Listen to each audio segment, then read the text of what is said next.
नमस्कार। India debate में आप सबका स्वागत है। मैं हूं आशुतोष पाठक।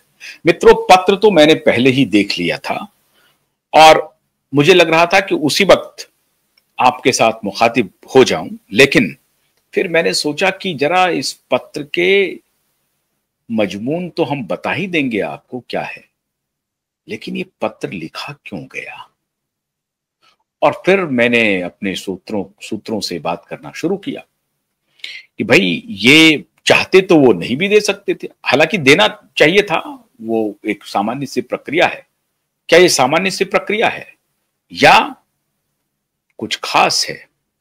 मैं बात कर रहा हूं पूर्व उपराष्ट्रपति धनखड़ साहब के बधाई पत्र का, और उन्होंने बधाई पत्र दिया है नए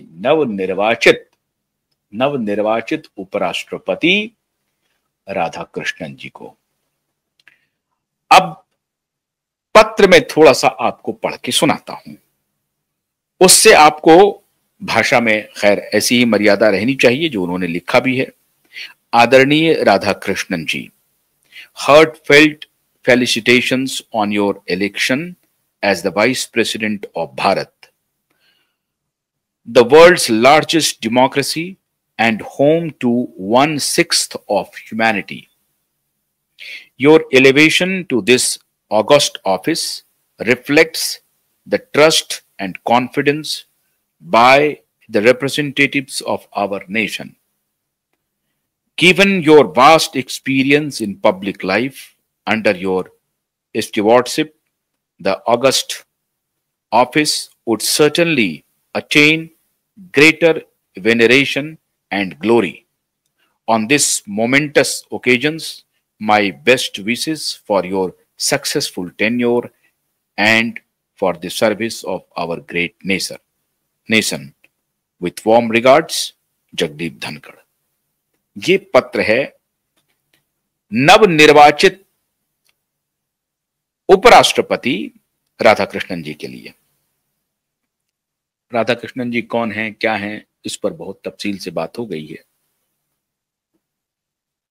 उसी कम्युनिटी से आते हैं जिस कम्युनिटी से धनखड़ साहब थे, मतलब ओबीसी कम्युनिटी से, लेकिन दक्षिण भारत के कद्दावर नेता हैं।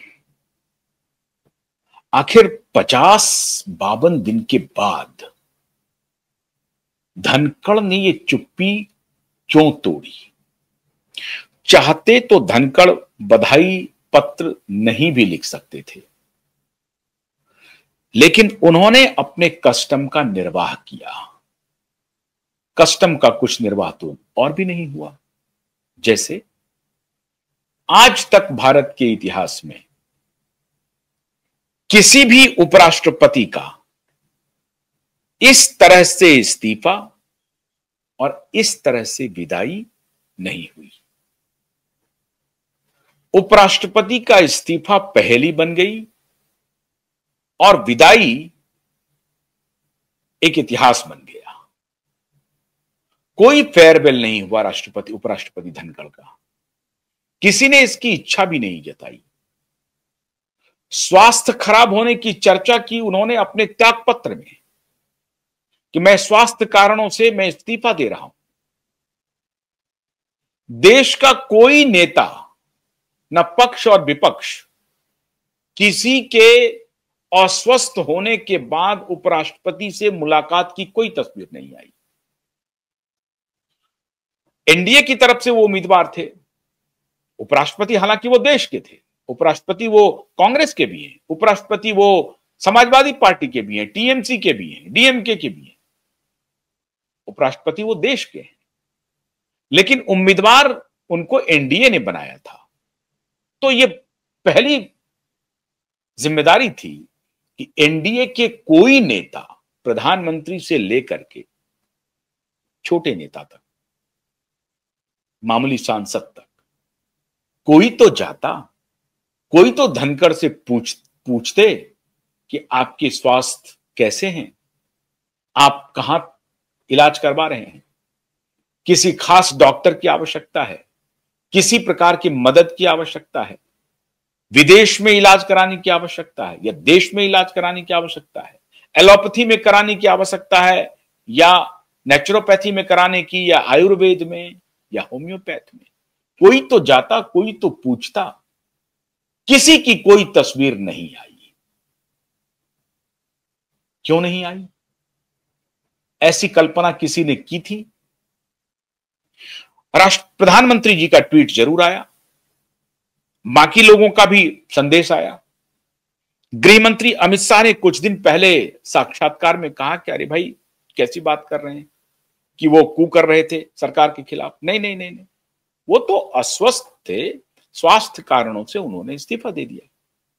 तो दिन में वो पूरी तरह से फिट थे, स्वस्थ थे और इम्पीचमेंट के लिए वो अपोजिशन के निवेदन को स्वीकार कर रहे थे।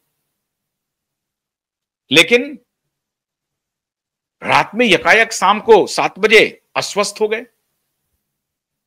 और यही फिर नैरेटिव चलने लगा, अस्वस्थता की वजह से हो गया, अस्वस्थता की वजह से हो गया। बाद में हम लोगों ने पर्दा उठाया और ये स्पष्ट किया दुनिया के सामने कि उपराष्ट्रपति धनखड़ पूरी तरह से स्वस्थ हैं और उन्होंने इस्तीफा दिया है, उनसे इस्तीफा लिया गया है। यह स्पष्ट था। अब कहा गया है, नहीं कहा गया, कहा गया, कहा गया सरकार की तरफ से कि आप इस्तीफा दे दीजिए। तो यह भी परंपरा की बिल्कुल अलग हुआ। कोई विदाई समारोह नहीं हुई, न तो कोई धनखड़ से मिलने के लिए गए, ना ही धनखड़ ने किसी से मुलाकात की। धनखड़ ने भी अपना सब कुछ इनकम्युनिकाडो हो गए, पूरी तरह से अपने साथियों से कट गए, अपने लोगों से भी नहीं मिल रहे हैं धनखड़।